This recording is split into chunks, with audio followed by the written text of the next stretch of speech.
مولاي صل وسلم دائما أبدا على حبيبك. Bisa tangannya diangkat menghadap ke sana depan. Bisa sejajar dengan bahu di sini, ya. Di hadis Muslim nomor hadis 397, termasuk di Al-Bukhari nomor hadis 711. Kalau ditanya siapa yang meriwayatkan, namanya sahabat Abu Hurairah. Dapatnya dari mana? Namanya Khalad bin Rafi Az-Zuraiqi, langsung dari Nabi sallallahu alaihi wasallam. Jadi kalau Anda mengangkat tangan, boleh sejajar dengan bahu, hadwa mankibaihi, atau sejajar dengan daun telinga, naik sedikit di sini. Ya, di sini. An-Nasai nomor hadis 1101. Kemudian dalam ruku kemudian i'tidal, sami Allahu liman hamidah, di tangan ada 3 pilihan.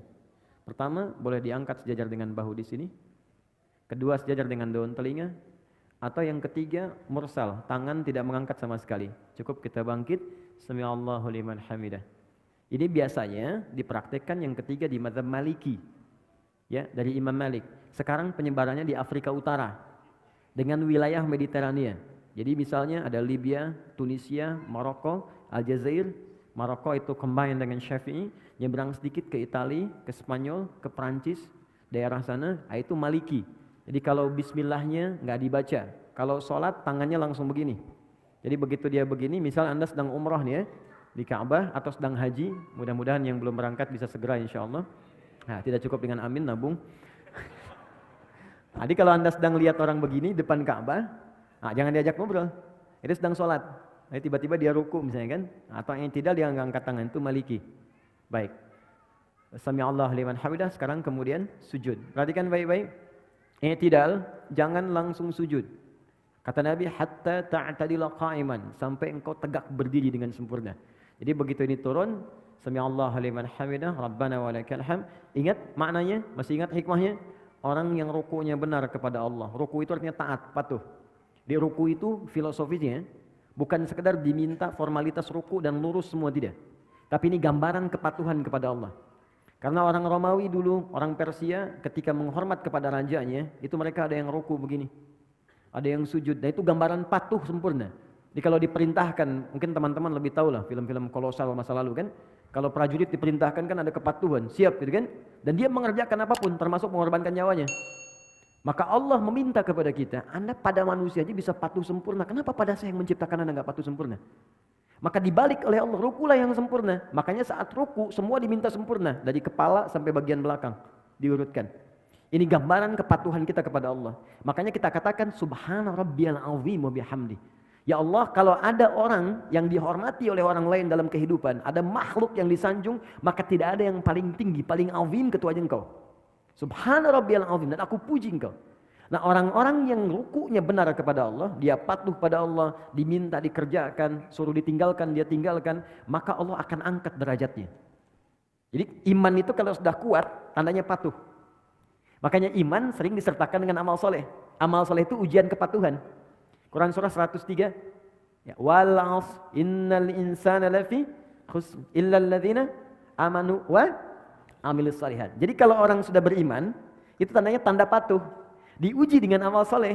Ada sholat, makanya sholat dibuka dengan kalimat iman. Alladzina yu'minuna bil ghaib wa yuqimunas shalah. Iman dulu baru sholat. Puasa dibuka dengan iman. Al-Baqarah 183. Ya ayyuhalladzina amanu kutiba alaikumus siyam. Iman dulu baru sholat. Artinya kalau kita sudah ruku, kita itu siap patuh. Kata Allah kerjakan, kerjakan. Kata Allah tinggalkan, tinggalkan. Dan kata Allah, aku enggak butuh dengan itu, ini untuk kamu. Makanya orang-orang yang imannya sempurna, maksudnya patuh, maka Allah akan angkat derajatnya. Maka digambarkan lewat i'tidal. Allah mengangkatnya dengan sempurna. Itu dalilnya ada di Quran surah ke-58 ayat 11. Yarfa'illahu alladhina amanu minkum. Allah akan angkat derajat orang-orang yang sempurna imannya di antara kalian. Ditunjukkan dengan kepatuhan. Begitu diangkat dikatakan sami Allahu liman hamidah. Ya Allah, saya mendengar apa yang kau perintahkan, saya patuh. Sami'na wa ata'na. Ya, hamidah, saya puji engkau dengan segala kemuliaan kau berikan kepada saya. Maka Allah katakan, kau mau minta apa saya berikan. Maka kita katakan, masih ingat di pertemuan lalu? Ya, sami Allahu liman hamidah, Rabbana walakal hamd. Mil'as samawati wa mil'al ardi wa mil'a ma syi'ta min syai'in ba'du. Kata Allah, silahkan kamu minta apapun sekarang. Mau sepenuh langit, sepenuh bumi, atau antara langit dan bumi, atau antara apa yang belum aku sebutkan engkau ingin mintakan. Minta sekarang. Maka saat minta itulah ada posisi yang paling tinggi untuk meminta, yang bebas kita memohon. Dalam berdiri terbatas, ruku terbatas. Sekarang yang selanjutnya itu yang paling dahsyat. Sangat luar biasa, itulah sujud. Tapi ada rahasia setelah sujud, itu pun sangat istimewa. Maka kita diminta sujud, turun, ruku, kemudian yang tidak, kemudian sujud, kita lihat, tahan, berhenti. Ini pakai lutut, boleh ya? Boleh. Masih ingat dalilnya? Abu Daud nomor hadis 838 dari Wa'il bin Hujur. Boleh juga pakai kedua telapak tangan turun. Jadi begitu mau turun, telapak tangan dulu. Ya. Baru kemudian lututnya baru turun. Dan gak usah berdebat. Yang pakai telapak tangan sahabat Abu Hurairah, yang pakai lutut Wa'il bin Hujur. Wa'il pakai lutut, Abu Hurairah pakai telapak tangan, dua-duanya sahabatan. Ya, dan dua-duanya sahabat dan mulia di hadapan Nabi. Anda sahabat bukan, tabi'in bukan, ulama bukan, satu lutut, satu telapak tangan ribut gitu kan. Anda siapa? Ya, yang lutut benar, telapak tangan benar. Yang salah yang pakai kepala duluan. Ingat itu. Oke. Sujud. Oke, tahan sebentar. Mohon izin. Maaf, mudah-mudahan kelihatan. Teman-teman, kata Ibnu Abbas radhiyallahu taala anhuma, umirtu an asjuda ala sab'ati azamin. Aku diperintahkan sujud dengan 7 anggota tubuh menempel. Plus tambahan 1 di hidung. 1, jabhah, kening. Ini keningnya menempel. Mohon izin, bangkit dulu mas. Di sini. Nempel ya. Dan tolong sekatnya ya, rambut ini sudah bagus, ya sisirannya udah baik. Jadi nggak pakai peci pun nggak apa-apa. Ingat, peci ini bukan rukun sholat dan bukan syarat sholat. Ya, peci ini adalah penutup ketika rambut terlampau menutupi bagian kening sehingga menghambat kita sujud. Jadi kalau memang sudah nggak ada rambutnya, nggak apa-apa, nggak usah pakai peci pun, nggak ada masalah. Ya, atau kalau mau pakai peci pun nggak ada masalah, silakan. Ya, jadi dan yang paling penting itu nggak ada penghalang yang langsung menghalangi rasa sujud. Kecuali hal yang ringan. Kalau ringan itu seperti mukena untuk perempuan, ya. Atau misalnya kain tertentu seperti sejadah, boleh sepanjang nggak terlampau empuk. Awas, ingat, saya ingatkan. Nabi melarang kita sujud di tempat sujud yang terlampau empuk seperti bantalan. Ada sejadah sekarang kelihatan mewah, tapi sebetulnya nggak bisa di tempat sujud. Oh, Oke. What's happening, you know? Oke. Nah itu nggak bisa, dilarang oleh Nabi. Kenapa? Karena nanti akan menghambat menempelnya kening dengan sempurna. Nah nanti kata Nabi, idza sajadta famakin sujudak. Kalau engkau sujud, tempelkan dengan sempurna sehingga terasa ada penempelan antara kening dengan tempat sujud. Dan sekarang ketika diteliti secara ilmiah ada titik God spot di sini. Itu enak. Jadi kayak kita tuh kayak sujud itu kayak mengalir ke puncak ke dalam kepala kita, ke bagian yang tengah ini. Dan biasanya kalau awal-awal belum sempurna itu agak pusing dulu awalnya. Setelah itu nikmat. Ya, itu yang pertama jabah. Dan ini mohon izin, jangan sampai berdoa dulu sebelum yang 7 ini sempurna. Jadi begitu kening sudah menempel, yang kedua telapak tangan, 2 telapak tangan, jadi hitung 3. 1, 2. Kemudian selanjutnya 2 lutut. 3 tambah 2, 5, lutut 2. Selanjutnya jemari di 2 telapak kaki, tambah 2, 7. Nah, untuk jemari khusus spesial, mohon izin menghadap ke arah sini sujudnya. Makasih, jazakallah khair. Fokus baik-baik, lihat teman-teman, saya ingatkan lagi, sangat bagus, sangat bagus. Kakinya nutup, bukan terbuka begini. Oke, tutup seperti ini. Kemudian jemarinya dilipat begini. Ya, nanti manfaatnya banyak. Lalu ini dibuka sedikit, tidak nutup ke dalam begini. Nabi pernah mengingatkan dengan keras, jangan kau bersujud, awas hati-hati, ya, dengan ini menutup. Jadi hati-hati kata Nabi, apa engkau mau bunuh diri? Ya, karena ketika Anda seperti ini, diafragmanya tertutup, napas menjadi sesak. Ini paling berbahaya, makanya dibuka. Ini saya tekankan karena ada sebagian mengatakan kalau perempuan itu ada yang mengatakan ditutup begini, itu tidak. Sama laki-laki dengan perempuan, sama saja. Kecuali dalam takbir di awal, perempuan tuh boleh rapat begini. Itu di Syafi'iyah. Karena dulu nggak ada hijab seperti sekarang. Ya, jadi terbuka pendek, makanya saat bertakbir begini akan kebuka. Karena itu ditutup begini. Ya, seperti ini. Kemudian kata Nabi, usahakan ini ada rongga. Ya, kalau dalam bahasa Arab di hadisnya anak kambing kalau lewat dia bisa lewat. Tapi anak kambing itu ukuran bagi orang Arab kecil. Bagi kita mungkin anak kucing gitu kan, atau kucing. Jadi kalau sekarang Anda sujud diminta anak kambing lewat ukuran kita, orang sekarang mungkin nggak akan pernah lewat. Ya. Poinnya ada jeda. Sekarang bangun Mas, izin. Perhatikan baik-baik. Tanya apa dulu. Oke, fokus. Dalam sujud, saya mau masuk ke bangkit dari sujud. Dalam sujud, ketika Anda kemudian ingin sujud, itu perintahnya langsung dibocorkan oleh Nabi, rahasianya. Fokus, kata Nabi, kalau Anda minta, ingin cepat dikabulkan, dan banyak permintaan, lakukan dalam sujud. Ya, lakukan dalam sujud. Saya ulang, lakukan dalam sujud. Dan itu bahasa Nabi banyak diungkapkan kepada sahabat, termasuk Ibnu Abbas radhiyallahu ta'ala anhuma. Ya, idza sajadta fa'aksirud doa. Kalau engkau sujud, maka perbanyak doa dalam sujud. Dalam sujud ini ada doa yang standar. Yang standar yang saya ajarkan di pertemuan lalu, ya subhana rabbiyal a'la atau subhana rabbiyal a'la wa bihamdi atau subhanakallahumma bihamdika Allahumma ighfirli. Setelah itu baru pembuka. Setelah itu silakan minta yang seluas-luasnya. Ada yang di rumah tangga kebutuhan, minta. Dan enggak perlu dilafadzkan dalam hati kita. Ya Allah sayangi suami saya, ya Allah sayangi istri saya, ya Allah berkahi keluarga kami, ya Allah cerdaskan anak saya, ya Allah terima ya Allah kebutuhan, ya Allah orang tua saya sayangi, ya Allah jika mereka telah wafat lapangkan kuburnya, ya Allah jika anak saya mendahului saya sayangi ia, jadikan dia sebagai pangeran-pangeran surga, putih-putih surga. Karena sementara itu tertukar, ada yang ayahnya wafat duluan, ibunya duluan, ada anaknya dipanggil duluan. Nabi pernah berita gembira pada seorang ibu yang mengandung, tiba-tiba ketika melahirkan anaknya wafat. Ibu itu bersedih, lalu turun sebuah kalimat yang sangat indah. Dia sudah menjadi bidadari dan pangeran di surga. Kenapa engkau orang tuanya mesti bersedih? Dan kalau orang tuanya benar, beramal dengan sempurna, maka anak itu akan menghijab dia dari neraka. Itu tabungan yang sangat indah. Ada orang tua mendidik anak sampai dewasa dan belum sampai level itu. Anda dikasih hadiah duluan gitu. Di bahasa Nabinya begitu, kamu saya kasih hadiah, kenapa kamu bersedih? Dan semua orang akan wafat sesuai dengan ajalnya. Ima sekarang atau besok. Kamu menangis pun tidak akan menghentikan ajal dia tiba. Tapi engkau berjuang, engkau mengandung, engkau berdoa. Dan engkau menginginkan anakmu baik, aku kabulkan. Dan dia akan menghijab engkau sampai di akhirat. Cuman jangan sampai engkau berpisah dengan dia. Anakmu sudah fitrah baik, engkau berbuat maksiat. Makanya orang tua yang menjaga kesolehannya, walaupun misalnya nggak sempurna seperti orang lain, nggak hafal Quran. Banyak sahabat Nabi nggak hafal Quran, nggak rajin tahajud. Dia mengerjakan sholat fardu, dia mengerjakan sholat sunnah, mencoba lebih baik lagi, semampu dia lakukan. Kemudian dia wafat. Dan dia punya tabungan itu. Maka kata Nabi, anak itu akan menghijab dia dari neraka. Ya, Islam itu kadang dibacanya pakai dalil gitu dan pakai jiwa. Kalau iman kita ikuti, maka akal akan mengikuti itu. Nah yang paling menarik minta dalam sujud. Jangan sia-siakan, makanya Nabi itu lama sujudnya. Banyak orang salah persepsi, mengira sujud terakhir yang paling lama. Yang hanya lama. Padahal setiap sujud itu lama. Cuman yang terakhir itu kenapa lebih lama? Karena Nabi itu rindu menuju sujud berikutnya. Menunggu sujud berikutnya itu lama, Bu. Ya, karena waktu sholat yang berikutnya itu harus ditunggu. Gini, Anda sedang mencintai seseorang. Berpisah beberapa saat kan nunggunya lagi lama kan? Anak mau pergi nih. Kita sangat mencintai anak kita. Dan dia baru kembali pekan depan, nunggunya lama kan? Makanya di bandaranya tungguin.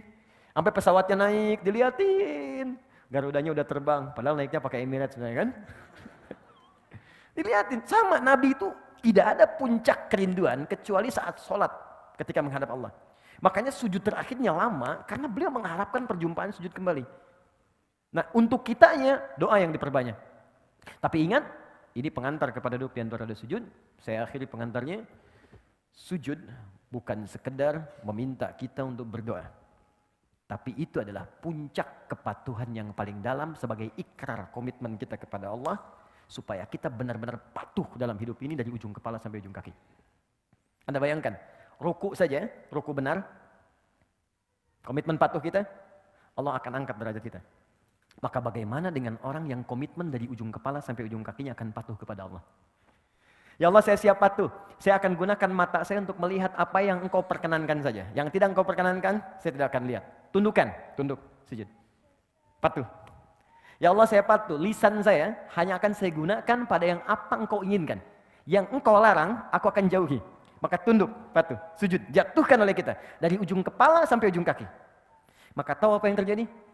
Begitu Anda kemudian bisa melakukan itu dengan semaksimal yang kita bisa, maka kita akan diangkat lagi oleh Allah dan langsung diberikan oleh Allah 6-7 jenis kalimat yang kalau itu dibacakan sudah selesailah semua persoalan kehidupan kita dunia sampai akhirat.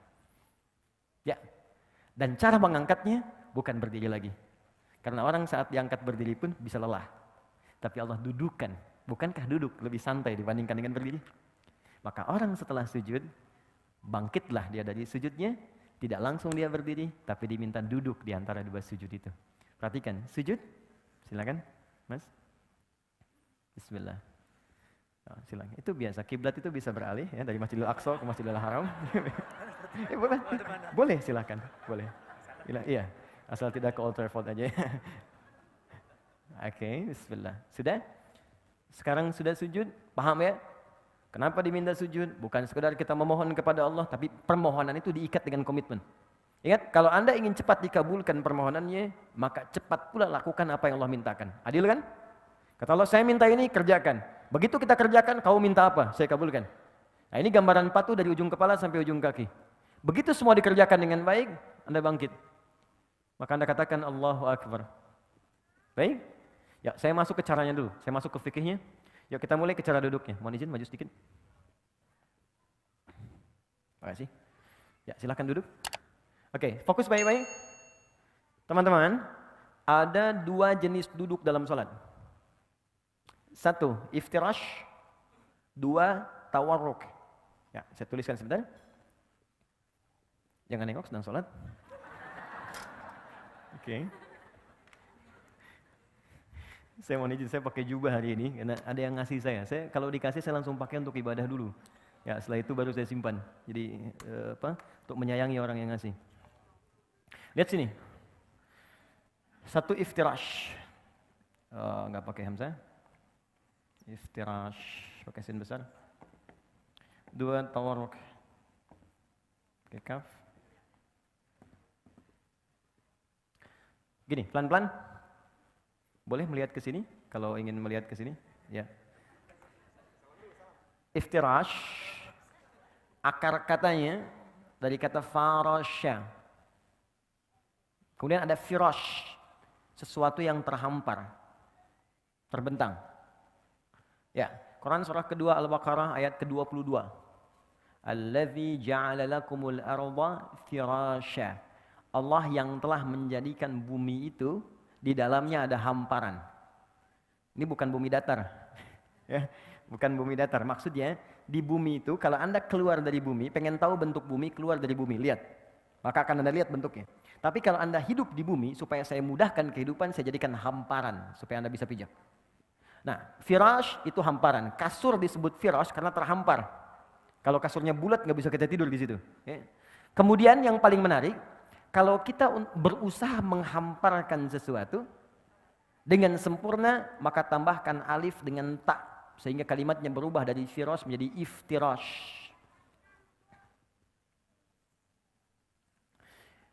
Duduk iftirash adalah duduk yang berusaha menghamparkan bagian ujung kaki sampai dengan ke lutut bagian depan. Sehingga ketika bangkit dari sujud, ya, hamparkan bagian lutut bagian depan sampai dengan ke ujung kaki. Dan duduk dengan sempurna, baik itu yang kaki sebelah kanan ataupun yang kirinya. Bagaimana cara duduknya? Kita lihat dulu. Saya ajarkan caranya dulu sebelum kebacaan. Izin. Bismillah.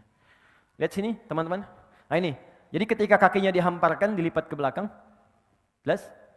Kemudian yang kedua, mohon maaf, ini kaki bagian belakang yang jarinya dilipat. Ini bagus sekali. Nah, yang ketiga, ini yang paling penting. Ada bagian kaki kiri yang sebagiannya itu dihamparkan ke arah dalam untuk diduduki. Seperti firash, kasur, kan kita hamparkan untuk diduduki, ditiduri gitu kan. Ini seakan-akan tumpuan bagian belakang tubuh kita itu menduduki bagian kaki sehingga disebut dengan iftirash namanya. Jelas ya? Baik. Ini hamparkan kaki yang bagian dalam, seperti ini, bagus, angkat sedikit, maaf. Ini, seperti ini. Ini yang disebut firashnya. Iftirash melipat kaki yang ini, menghamparkan yang ini, melipat kaki bagian yang kiri, lalu diduduki. Ya, jelas ya? Baik, jadi seperti ini sudah bagus sekali. Yang ini dilipat jarinya. Seperti ini. Awas hati-hati, ada sebagian beberapa kesalahan. seperti ini, misal kiri, kemudian kanan begini, lalu begini. Ya, ini cara duduk yang tidak tepat. Ini kelihatan? Baik ya. Atau begini. Ya, kelihatan? Yang kiri dilipat yang kanan, ditumpu baru begini. Ini cara duduk yang tidak tepat. Ya, jadi yang tadi yang sempurna. Tapi kalau sedang ada darurat, ada kendala di lutut yang kanan, jangan dipaksakan dilipat ya. Itu boleh. Kaidah fikihnya ad-darurat tubihul mahdzurat. Yang darurat boleh melakukan yang dilarang. Misal, saya nggak bisa begini, bisanya ke depan. Dalam kaki ada masalah, boleh ke depan begini. Ya. Dan yang samping nggak usah negur. Woi, nggak sopan. Dia bilang batal sholatnya tuh. Ya, dua-duanya batal. Oke.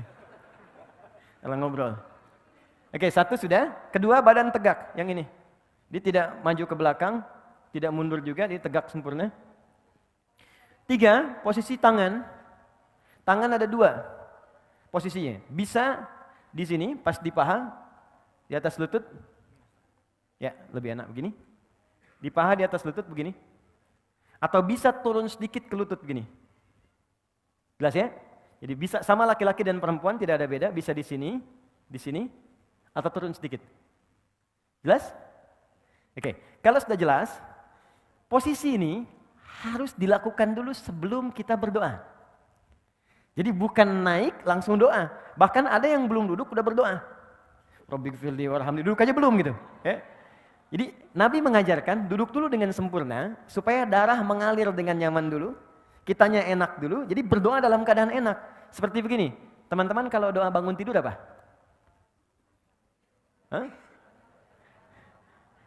كانوا قليلا من الليل ما يهجعون وبالأسحار هم يستغفرون